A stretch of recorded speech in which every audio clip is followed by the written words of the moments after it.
कहानी है रामपुर गांव की, जहां के मर्द महिलाओं को हमेशा नीचा दिखाने की कोशिश में रहते। अरे अभी तक खाना नहीं आया, क्या मुझे एक और शादी करने की जरूरत है? नहीं जी नहीं, ऐसा मत करना, वरना मैं कहाँ जाऊंगी। खाना लेकर मैं अभी आई जी। गांव की पंचायत में भी फैसले हमेशा औरतों के खिलाफ ही रहते। मैं जो फैसला सुनाता हूँ वो भगवान की आज्ञा होती है। इस लड़के ने अपने मन से शादी करके अच्छा नहीं किया। लड़के को घर भेज दो और इसकी शादी इसकी जाति की किसी लड़के से करवा दो, लेकिन ये लड़की, इसे तो गांव के बाहर निकाल दो। नहीं नहीं जमींदार साहब, ये क्या बोल रहे हैं? ऐसा नहीं हो सकता। मेरी बेटी मासूम है, इसे अच्छे बुरे की समझ नहीं है। अरे कहाँ जाएगी ये बेचारी? कहाँ जाएगी? इतनी चिंता है तो पूरे परिवार का गांव निकाला कर देते हैं। बेचारी, पूरे बसे बसाए परिवार को गांव छोड़ना पड़ता है। चाहे जो हो, अगर बेटियों को कंट्रोल नहीं कर सकते तो गांव में रहने का कोई मतलब नहीं है। यहाँ औरतों को दब कर रहना होगा। कोई भी अपने हिसाब से कुछ नहीं कर सकता, सब ईश्वर की मर्जी से ही होगा। तभी गांव का एक आदमी दौड़ा दौड़ा आता है। सरपंच साहब, जमींदार साहब, वो कालिया है ना, उसकी बेटी पढ़ने के लिए शहर जा रही है। अच्छा, ये कब हो गया? और कालिया की हिम्मत कैसे हो गई ऐसा करने की? लेकर आओ उसे और उसकी बेटी को। बस फिर क्या था, हाजिर हो जाते हैं कालिया और उसकी बेटी सरपंच के सामने। और कालिया, ये क्या सुनने में आ रहा है? बेटी को इंजीनियर बना रहा है तू?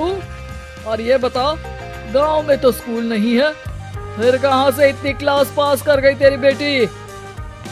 राधा, जो कि कालिया की बेटी है, उसे लगता है कि सरपंच उसकी तारीफ कर रहे हैं। सरपंच जी, मैंने ऑनलाइन पढ़ाई की है, डिस्टेंस लर्निंग से। सभी में मैंने अच्छे नंबर पाए हैं, जिसे देखते हुए शहर की इंजीनियरिंग कॉलेज में मुझे स्कॉलरशिप मिली है। वाह जी वाह, क्या होती है ये? पहले तो ये बताओ, फिर आगे की बात करते हैं। पूरा गांव राधा की बात सुन रहा था और राधा बोलती जा रही थी। तो ऐसे मैं फ्री में एक अच्छी शिक्षा लेकर गांव में जो कुछ परेशानियां हैं, जैसे बिजली, पानी और इंटरनेट जैसी समस्याओं के लिए काम करूंगी। मैं गांव को शहर से जोड़ने के लिए पुल का निर्माण करवाने का प्रस्ताव रखूंगी। मुझे पूरी उम्मीद है कि जल्द ही हमारा गांव भी तरक्की की राह पर चल पड़ेगा। राधा की बात सुनकर सारे गांव वाले ताली बजाने लगते हैं। सरपंच को समझ नहीं आता कि वो क्या करे। चुप रह नादान लड़की, गांव के खिलाफ जाने के लिए तुझे गांव से बेदखल कर दिया जाएगा, वो भी पूरे परिवार के साथ। और हाँ, अगर ठीक से गांव में रहना चाहती है तो ये पढ़ाई लिखाई छोड़ दे। हम तेरे लिए गांव का कोई होनहार लड़का देखेंगे। तभी गांव का एक आदमी बोल पड़ता है। अरे नहीं नहीं सरपंच जी, राधा बिटिया जो बता रही है, अगर वैसा हो जाए तो हम लोगों को पैसा कमाने के लिए बाहर नहीं जाना पड़ेगा। हाँ जी, और ना ही कोसों दूर पानी के लिए भटकना पड़ेगा। हमारे बच्चे भी अच्छी पढ़ाई कर सकेंगे और आगे बढ़ेंगे, ना कि हमारी तरह खेती करते बैठेंगे। क्यों गांव वालों, राधा बिटिया का साथ देना चाहिए ना। सरपंच देखता है कि गांव राधा के साथ है तो वो चुप हो जाता है। वो घर आकर अपने सलाहकार से बात करता है, जो बहुत ही चालाक किस्म का इंसान होता है। अरे सरपंच साहब, आपको बहुत ही होशियारी से काम लेना पड़ेगा। एक बार गांव तरक्की कर गया, यहाँ के बालक पढ़ लिए तो कोई ना पूछेगा आपको। और फिर ये जो बेटा और बेटी है ना आपके, इनको भी आम लोगों की तरह ही जीवन जीना होगा। हाँ, लेकिन करे तो क्या करे? वो ना आप मुझ पर छोड़ दीजिए, बस मैं जैसा बोलूं करते जाइए। अगले रोज सुबह जब गांव वाले सोकर उठते हैं तो राधा के घर के बाहर और साथ ही वो लोग जिन्होंने राधा का सपोर्ट किया था, उनके घर के आगे लाल रंग से कल आऊंगी लिखा होता है। कल आऊंगी, ये क्या होता है? अरे यह तो खून से लिखा है, लगता है कोई भूत प्रेत या चुड़ैल का साया है। चलो सरपंच जी के पास चलते हैं। सभी सरपंच के पास जाकर उसे सारी बात बताते हैं। अरे ये तो बड़ी मुश्किल की बात है। चलो मैं एक बाबा को जानता हूँ, उन्हें बुला लेता हूँ। सरपंच बाबा को लेकर गांव के घर के बाहर जाता है। ओहो, तो ये वो चुड़ैल है जो उन लोगों को निशाना बनाते हैं जो गांव को बदलने का सपना देखते हैं। वो गांव को ऐसे ही संपन्न देखना चाहती है। वो नहीं चाहती कि कोई बाहरी यहाँ का कायाकल्प करे। क्या तुम लोगों में से किसी ने गांव को बदलने की सोच रखी है? तभी राधा की माँ रोते रोते आती है। मेरी राधा घर से गायब हो गई है। अरे कोई तो बचाओ, मेरी बच्ची कहाँ गई?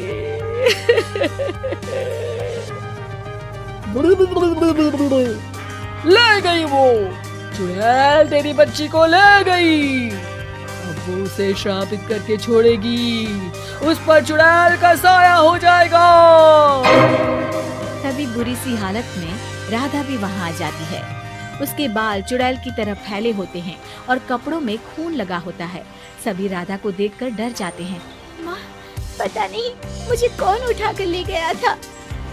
अरे दूर हो जा चुड़ैल, अब हम लोग इस गांव में नहीं रुकेंगे। अरे कैसी बातें कर रहे हैं आप? कल तो आप मेरे भरोसे गांव का हुलिया बदलने, अपने बच्चों को पढ़ाने और तरक्की उन्नति की बात कर रहे थे, तो आज क्या हो गया आपको? ये फिर तुम लोगों को बहकाएगी। ये चुड़ैल गांव में आ चुकी है, वैसे ही ये तुम्हारे घर के बच्चों को भी ले जाएगी। गांव वाले राधा को गांव से बाहर निकाल देते हैं। उसके माँ बाप रोते रहते हैं, लेकिन गांव वाले नहीं मानते। मैं भी अपनी बहन के साथ गांव के बाहर रहूंगा, लेकिन वो पढ़ाई नहीं छोड़ेगी।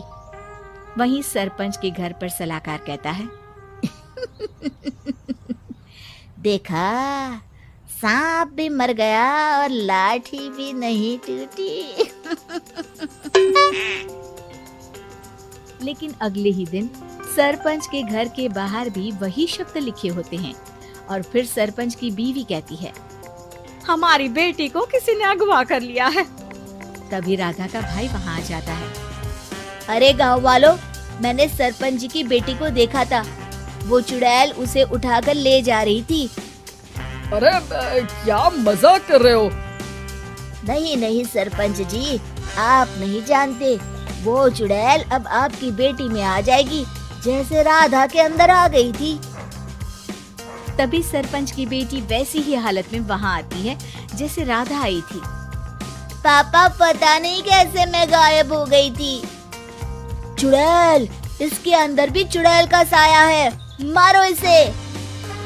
अरे नहीं नहीं, इसे भी राधा के पास गांव के बाहर ही भेज दो। अरे चुप रहो, मेरी बेटी कहीं नहीं जाएगी और चुड़ैल बुड़ैल कुछ नहीं होता है। अरे कैसे बात कर रहे हो सरपंच जी? आप तो बोल रहे थे कि आपका फैसला भगवान का ज्ञान होता है, तो अपने पर बात आई तो अब आप ऐसे बोल रहे हैं। अरे ना ना ना, आपको अपनी बेटी को त्यागना ही होगा। अरे बुलाओ बाबा को। राधा का भाई बाबा को ले आता है, जिसे अब गांव वालों के डर के कारण सच बोलना पड़ता है। मैं कोई बाबा नहीं हूँ, मैं तो मोची था। ये सलाहकार महोदय ने मुझे कहा था एक्टिंग करने को। वो मुझे पैसे देने वाले हैं। अब मुझे माफ कर दो। गलती हो गई, मुझे माफ कर दो। तभी वहाँ राधा आ जाती है। देखा सरपंच जी, जब गांव के बच्चे साक्षर होंगे तो आप जैसे लोगों की चालाकी नहीं चलेगी।